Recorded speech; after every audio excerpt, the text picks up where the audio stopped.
Folks, let me tell you about a journey. It's an epic tale, a story of a tiny fish. This fish is a true globetrotter. It travels from the vast, deep ocean and ends up right in your kitchen. I'm talking about the humble sardine. Yes, that little silver bullet, the one packed so neatly in its tin. You might see it on a supermarket shelf and think it's just a simple snack. But oh, there is so much more to its story. It's a fascinating process, believe me. This isn't just about fish in a can. This is about tradition. It's about incredible efficiency. It's about feeding millions of people. The journey of the sardine is a marvel. It has many intricate steps. Each step is precise. Each step is important. From the moment it's caught to the moment you pop open that can, there's a whole world of activity, a world that many of us never see. We are going to dive deep into this world today. Think about it for a moment. These small fish are truly remarkable. They are a powerhouse of nutrition. They are packed with flavor. And the way humans have learned to preserve them, it's ingenious. It's a testament to our resourcefulness. The canning process is a blend of old methods and modern technology working together. It's a dance of human hands and machinery, all to bring this oceanic treasure to your table. It's a story worth telling and worth eating. So buckle up, food adventurers. We're about to embark on this incredible voyage. We will follow the sardine from its shimmering life in the sea, through the bustling factories and finally into that iconic can. You'll see the hard work involved. You'll learn about the careful steps. And maybe, just maybe, you'll gain a new appreciation for this small, unassuming yet mighty hero of the pantry. It's a wild ride and it starts now. Our story begins far out at sea under the vast expanse of the sky. Here, massive schools of sardines swim. They move like quicksilver through the water. These aren't just any fish. They are a vital part of the marine ecosystem. Fishermen who seek them are skilled. They understand the ocean's rhythms. They know where to find these shimmering shoals. It takes experience and a bit of luck. Finding these schools is an art form. Fishermen use specialized boats. These vessels are equipped for the task. The most common method for catching sardines is purse seining. Imagine a huge net. It's like a giant drawstring purse. The net encircles a dense school of sardines. Then the bottom of the net is closed. This traps the fish inside effectively. It's a dramatic sight to behold. Thousands, even millions of fish, all caught in a single swift operation. The water churns with their movement. This method is quite efficient. It allows for large quantities of sardines to be caught, but it also requires great care. Fishermen try to target only sardines. They want to minimize bycatch. That means avoiding other marine species. Modern techniques and regulations help. They aim for sustainable fishing practices. This ensures sardine populations remain healthy for future generations and for the ocean itself. It's a balance between harvest and conservation. Once the net is full, the hard work continues. The heavy load of fish is hauled aboard. This can take a lot of effort. The crew works quickly and precisely. The sardines are then carefully transferred. They go into refrigerated holds or tanks. This is super important, folks. The chill keeps them fresh. It preserves their quality. From the moment they leave the water, the clock is ticking to maintain that freshness. The journey has only just begun for these little swimmers. The fishing boat, now laden with its silvery cargo, turns back towards the shore. Speed is absolutely of the essence here. These aren't fish that can wait around. The journey from the fishing grounds to the processing plant needs to be as short as possible. Every hour counts in preserving quality. The crew knows this well. The captain pushes the vessel onward. Through waves and weather, they head for land. It's a race against time. As the boat approaches the port, there's a buzz of activity. The cannery or processing facility is often located nearby.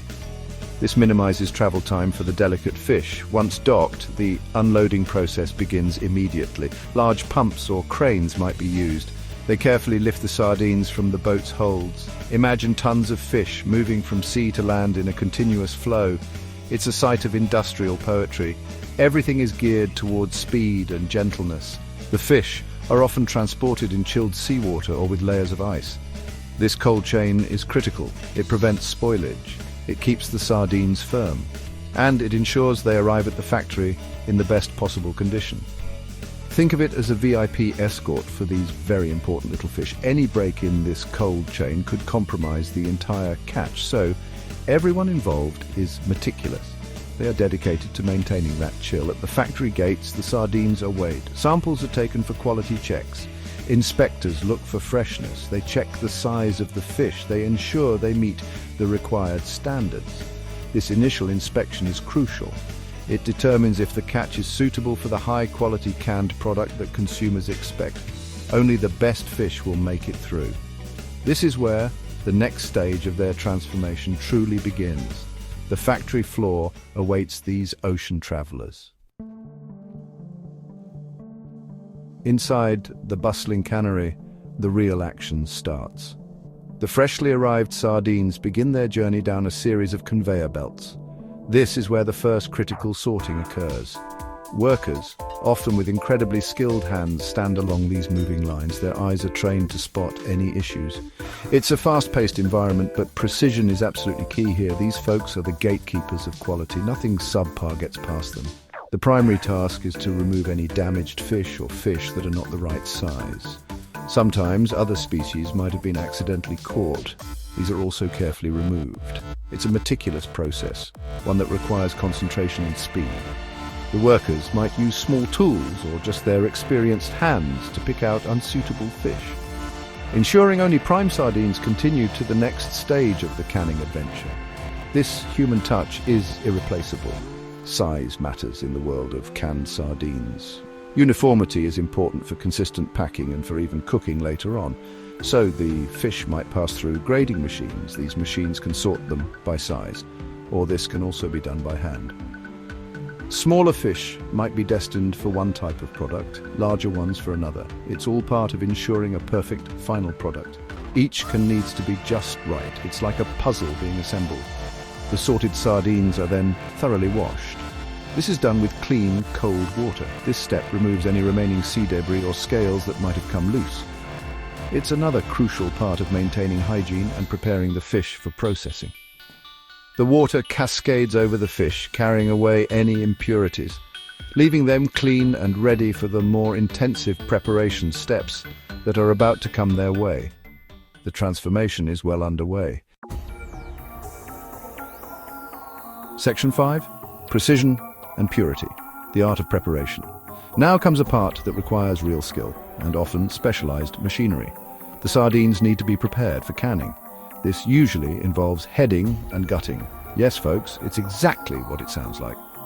The heads are removed and the internal organs are taken out. This might seem a bit gruesome to some, but it's an essential step for creating a clean and palatable product. It's all about that final taste and texture. In many modern canneries, machines perform this task. These machines are marvels of engineering. They can process a huge number of fish with incredible speed and precision. Each sardine is perfectly aligned. Then tiny blades or mechanisms quickly and cleanly remove the head and viscera. It's a symphony of moving parts, all working in perfect harmony. Some smaller artisanal canneries might still do this process by hand, which is a true display of practiced skill. After heading and gutting, another wash cycle is absolutely vital. It ensures that the fish are spotlessly clean. Any remaining blood or internal bits are rinsed away. The goal is a perfectly prepared fish body, ready for the next steps. The water used is, of course, very cold and often chlorinated or treated to meet strict hygiene standards. You can't be too careful when it comes to food safety, especially with a product like this. The prepared sardines, now just clean torsos, might undergo a brining process. This involves soaking them in a saltwater solution. Brining does a few important things. It helps to firm up the flesh of the fish, adds a subtle layer of flavor, and it can also help in the preservation process. The duration of the brine soak is carefully controlled. Too little, and it's not effective. Too much, and the fish become too salty. It's a delicate balance, expertly managed. Section 6. A quick dip and a gentle cook getting ready for the can. After brining, many canneries pre-cook the sardines. This isn't the final cooking, mind you, it's a preparatory step, one that serves several important purposes. The methods for pre-cooking can vary. Some might steam the sardines lightly, others might quickly fry them in oil or even bake them for a short period. Each method imparts slightly different characteristics to the final texture and flavor. It's a choice the cannery makes. This pre-cooking step is crucial. It helps to reduce the moisture content in the fish. This is important because excess water can affect the texture of the canned product, making it too soft or mushy. Pre-cooking also helps to firm up the fish further. This makes them easier to pack neatly into those familiar little cans without them breaking apart. It's all about ensuring that perfect firm bite when you finally open that tin. Another benefit of pre-cooking is that it begins to develop the flavor. The heat interacts with the fish oils and proteins, starting a delicious transformation. If they are fried, for example, they might gain a slightly crispier skin or a richer, more savory note. Steaming is a gentler method. It preserves more of the delicate fish flavor. The choice depends on the desired final product and the culinary tradition of the region. It's fascinating how these choices differ. Once pre-cooked, the sardines are often cooled. They might be laid out on racks to allow excess oil or moisture to drain away. This also brings them to a temperature that is suitable for handling during the packing stage. The aroma in this part of the factory is usually quite something. A rich, savory, oceanic scent that speaks of the good things to come. The little fish are now truly ready for their final destination, the can itself. Section 7, the perfect fit sardine Tetris masters at work. Now we arrive at one of the most iconic stages, the actual packing of the sardines into cans. This is where human dexterity often shines, or incredibly sophisticated machinery takes over. The goal is to fit the prepared sardines snugly into the flat rectangular or oval tins that we all recognize. It's like a game of fishy Tetris. Every piece must fit perfectly. There's an art to it, believe me. It's not just throwing fish in a box. In many canneries, especially for premium products, this packing is still done by hand. Workers with nimble fingers and years of experience carefully arrange each sardine. They ensure they are aligned correctly and packed to the right density. Too loose and the fish might move around and break during the later stages. Too tight and they might get crushed, or the sauce won't penetrate properly. It requires a delicate touch and an eye for detail. The pattern of packing can also vary. Sometimes the sardines are all aligned in the same direction. Sometimes they might be alternated head to tail to maximize space. The number of fish per can is also precise. It's all calculated to meet weight requirements and to ensure a consistent product for the consumer. You open a can, you expect a certain thing. These workers make that happen, can after can, day after day. It's truly impressive to watch. Even when machines are used for packing, the process is designed to mimic this careful placement. Robotic arms or specialized fillers gently place the sardines into the cans. The technology is amazing. It can achieve incredible speeds while maintaining the integrity of the fish. But whether by hand or machine, the principle remains the same. A tight, orderly pack that protects the sardines and looks appealing when the can is opened. It's a crucial step towards the final, delicious product. Section 8. Dressed for preservation, oil, sauce and the hermetic seal. Once the sardines are neatly packed, it's time to add the preserving liquid. This is another signature element of your favorite canned sardines. Most commonly, this is oil. Olive oil is a classic choice, especially in Mediterranean countries. But sunflower oil, soybean oil, or other vegetable oils are also widely used. The oil does more than just taste good. It helps preserve the fish and keeps them moist and tender.